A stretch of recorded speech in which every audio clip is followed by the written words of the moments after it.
ஈரோடு மாவட்டத்தில் பிரசவ தேதி முடிந்த பிறகும் மருத்துவமனைக்கு வர மறுத்த கர்ப்பிணியை அழைத்து சென்று சிகிச்சை அளிக்கப்பட்டதில் அவருக்கு பெண் குழந்தை பிறந்தது. பர்கூர் மலைப்பகுதியில் வசிக்கும் கர்ப்பிணி ஒருவருக்கு கடந்த 3ஆம் தேதி பிரசவம் என்று தேதி குறிப்பிடப்பட்டது. ஆனால் அரசு ஆரம்ப சுகாதார நிலையத்தினர் அறிவுறுத்தியும் அவர் பிரசவத்திற்கு செல்லவில்லை. இதனால் வட்டார மருத்துவ அலுவலர் தலைமையிலான குழுவினர் கர்ப்பிணி மற்றும் அவரது குடும்பத்தாரிடம் பிரசவத்தின் முறை, மருத்துவத்தின் தேதி குறித்து எடுத்துக் கூறி சம்மதிக்க வைத்தனர். இதனையடுத்து கர்ப்பிணியை ஆம்புலன்ஸ் மூலம் அந்தியூர் அரசு மருத்துவமனைக்கு அழைத்து சென்று அனுமதித்த நிலையில் அவருக்கு பெண் குழந்தை பிறந்தது. நெல்லை மாவட்டம் நம்பிக்குறிச்சி கிராமத்தில் குடிநீர் வராததால் சபாநாயகர் அப்பாவுவை பெண்கள் முறையிட்டதால் பரபரப்பு ஏற்பட்டது.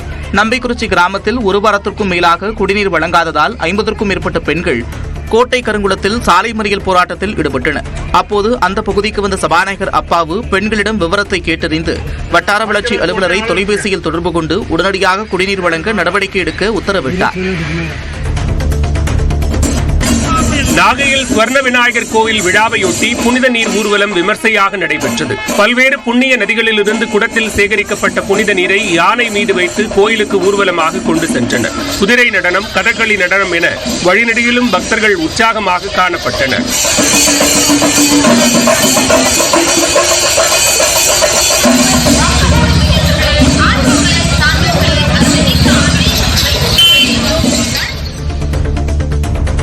பெரம்பலூர் புதிய பேருந்து நிலையம் எதிரே சாலையில் இருந்த ஆக்கிரமிப்புகளை காவல்துறையினர் அகற்றினர். போக்குவரத்திற்கு இடையூறாக நிறுத்தி வைக்கப்பட்ட தள்ளுவண்டிகள் மற்றும் கடைகளில் முன்பகுதிகள் மற்றும் அங்கு வைக்கப்பட்டிருந்த விளம்பர பேனர்களை அகற்றி வாகனங்களில் எடுத்துச் சென்றனர். தொடர்ந்து ஆக்கிரமிப்பில் ஈடுபடுவோர் மீது வழக்கு பதிவு செய்யப்படும் என்றும் காவல்துறையினர் எச்சரிக்கை விடுத்துள்ளனர். தஞ்சாவூர் மாவட்டத்தில் கொள்ளிடக்கரை ஓரம் கழிவுநீர் சுத்திகரிப்பு நிலையம் அமைக்க எதிர்ப்பு தெரிவித்து பொதுமக்கள் ஒன்று திரண்டதால் பரபரப்பு ஏற்பட்டது. ஐயம்பேட்டை பேரூராட்சியில் கழிவுநீர் சுத்திகரிப்பு நிலையம் அமைந்தால் ஆயிரக்கணக்கான ஏக்கரில் விவசாயம் பாதிக்கப்படும் என அச்சம் தெரிவித்துள்ளனர். இதனால் அங்கு திடீரென நூற்றுக்கணக்கான காவலர்கள் குவிக்கப்பட்டதால் பரபரப்பு ஏற்பட்ட நிலையில் அதிகாரிகள் பேச்சுவார்த்தை நடத்தி சமாதானப்படுத்தினர்.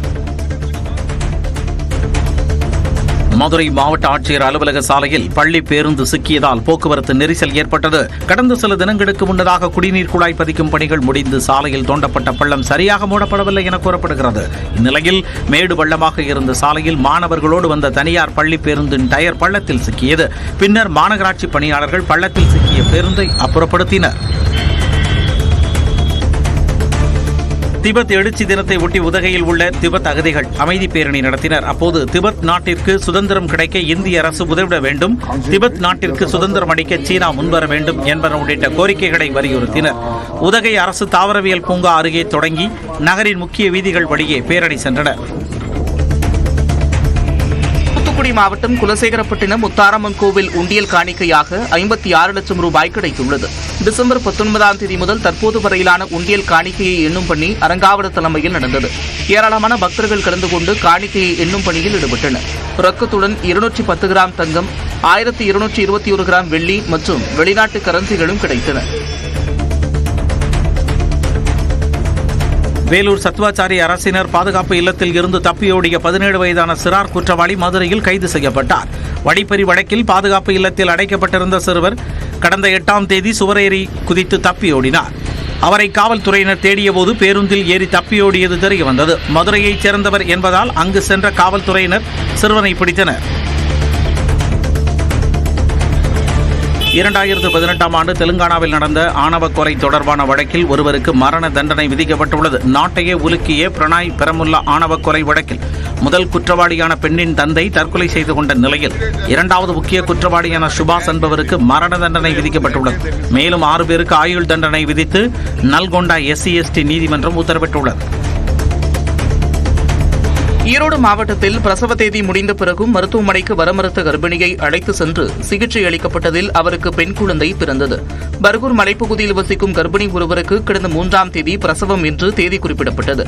ஆனால் அரசு ஆரம்ப சுகாதார நிலையத்தினர் அறிவுறுத்தியும் அவர் பிரசவத்திற்கு செல்லவில்லை. இதனால் வட்டார மருத்துவ அலுவலர் தலைமையிலான குழுவினர் கர்ப்பிணி மற்றும் அவரது குடும்பத்தாரிடம் பிரசவத்தின் முறை, மருத்துவத்தின் தேதி குறித்து எடுத்துக் கூறி சம்மதிக்க வைத்தனர். இதனையடுத்து கர்ப்பிணியை ஆம்புலன்ஸ் மூலம் அந்தியூர் அரசு மருத்துவமனைக்கு அழைத்து சென்று அனுமதித்த நிலையில் அவருக்கு பெண் குழந்தை பிறந்தது. நெல்லை மாவட்டம் நம்பிக்குறிச்சி கிராமத்தில் குடிநீர் வராததால் சபாநாயகர் அப்பாவுவை பெண்கள் முறையிட்டதால் பரபரப்பு ஏற்பட்டது. நம்பிக்குறிச்சி கிராமத்தில் ஒரு வாரத்திற்கும் மேலாக குடிநீர் வழங்காததால் 50க்கும் மேற்பட்ட பெண்கள் கோட்டை கருங்குளத்தில் சாலை மறியல் போராட்டத்தில் ஈடுபட்டனர். அப்போது அந்த பகுதிக்கு வந்த சபாநாயகர் அப்பாவு பெண்களிடம் விவரத்தை கேட்டறிந்து வட்டார வளர்ச்சி அலுவலரை தொலைபேசியில் தொடர்பு கொண்டு உடனடியாக குடிநீர் வழங்க நடவடிக்கை எடுக்க உத்தரவிட்டார். நாகையில் ஸ்வர்ண விநாயகர் கோயில் விழாவையொட்டி புனித நீர் ஊர்வலம் விமர்சையாக நடைபெற்றது. பல்வேறு புண்ணிய நதிகளிலிருந்து குடத்தில் சேகரிக்கப்பட்ட புனித நீரை யானை மீது வைத்து கோயிலுக்கு ஊர்வலமாக கொண்டு சென்றனர். குதிரை நடனம், கதகளி நடனம் என வழிநெடுகிலும் பக்தர்கள் உற்சாகமாக காணப்பட்டனர்.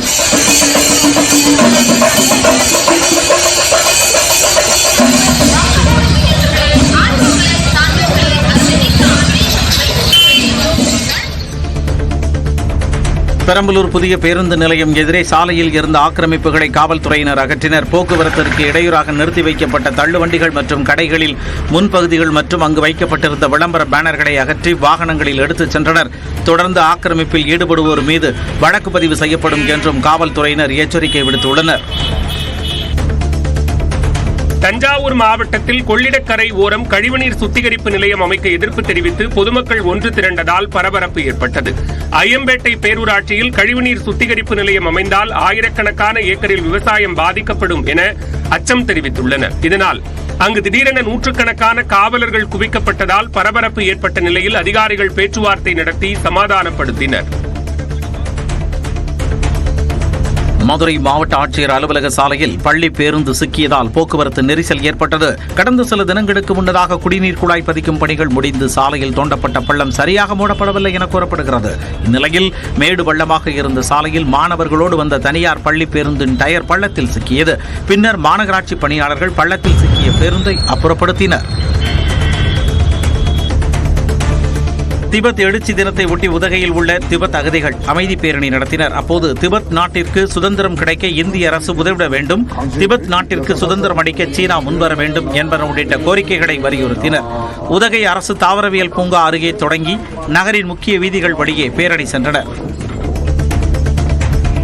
தூத்துக்குடி மாவட்டம் குலசேகரப்பட்டினம் முத்தாரம்மன் கோவில் உண்டியல் காணிக்கையாக 56 லட்சம் ரூபாய் கிடைத்துள்ளது. டிசம்பர் 19ஆம் தேதி முதல் தற்போது வரையிலான உண்டியல் காணிக்கையை எண்ணும் பணி அரங்காவலர் தலைமையில் நடந்தது. ஏராளமான பக்தர்கள் கலந்து கொண்டு காணிக்கையை எண்ணும் பணியில் ஈடுபட்டனர். ரொக்கத்துடன் 210 கிராம் தங்கம், 1221 கிராம் வெள்ளி மற்றும் வெளிநாட்டு கரன்சிகளும் கிடைத்தன. வேலூர் சத்வாச்சாரி அரசினர் பாதுகாப்பு இல்லத்தில் இருந்து தப்பியோடிய 17 வயதான சிறார் குற்றவாளி மதுரையில் கைது செய்யப்பட்டார். வழிப்பறி வழக்கில் பாதுகாப்பு இல்லத்தில் அடைக்கப்பட்டிருந்த சிறுவர் கடந்த 8ஆம் தேதி சுவரேறி குதித்து தப்பியோடினார்.